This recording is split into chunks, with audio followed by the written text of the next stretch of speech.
બાપાની આરતી થવા જઈ રહી છે। અત્યારે આપણે હાલ તો જેવી મોદી હાઈસ્કૂલના ગ્રાઉન્ડમાં છીએ। સદભાવના ગ્રુપ દ્વારા જે ખૂબ સરસ મજાનું ગણપતિ બાપાનું આયોજન કરવામાં આવેલું છે, તો ત્યાં અત્યારે આપણે છીએ અને પાછળની સાઈડમાં તમે ગણપતિ બાપાનું સ્થાન જોઈ શકો છો। અને પાછળની સાઈડમાં જે સદભાવના ગ્રુપ દ્વારા જે સ્ટેજ બનાવેલું છે, તો સ્ટેજમાં ઘણા બધા પ્રોગ્રામો પણ સાંસ્કૃતિક રીતે કરવામાં આવશે। તો વિડીયોના માધ્યમથી અમે તમારા સુધી પહોંચાડીશું। તો નવા મિત્રો હોય તો ચેનલને સબસ્ક્રાઈબ કરજો।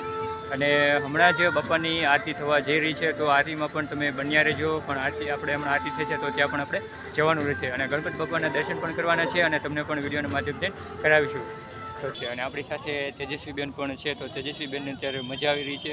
તમે પાછળની સાઈડમાં જોઈ શકો છો તો બાપાનું જે સ્થાન છે, તો ત્યાં પણ ખૂબ સરસ મજાનું ડેકોરેશન પણ કરેલું છે અને અંદર આવતા પણ સરસ મજાનું ખૂબ ડેકોરેશન કરેલું આવેલું છે।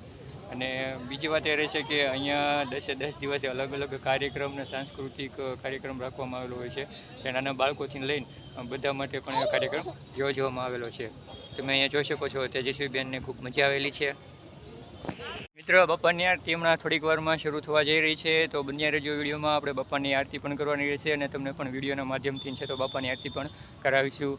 તો આ સદભાવના ગ્રુપ છે, તો સદભાવના ગ્રુપનું કામકાજ એકદમ જોરદારનું રહે છે અને સામાજિક સેવા માટે પણ એનું કાર્ય બહુ સરસ મજાનું રહે છે। અહીંયા અલગ અલગ કાર્યક્રમો કરવામાં આવે છે, જેમ કે રક્તદાન છે, પછી સાંસ્કૃતિક કાર્યક્રમ, ધાર્મિક કાર્યક્રમ, તો બધા કાર્યક્રમ છે, તો બધા કાર્યક્રમનો આપણે વિડીયો પણ બનાવશું અને તમારા વિડીયોના માધ્યમથી તમે સુધી પહોંચાડશું। તો બન્યા રહેજો। નવા મિત્રો હોય તો ચેનલને સબસ્ક્રાઈબ કરજો।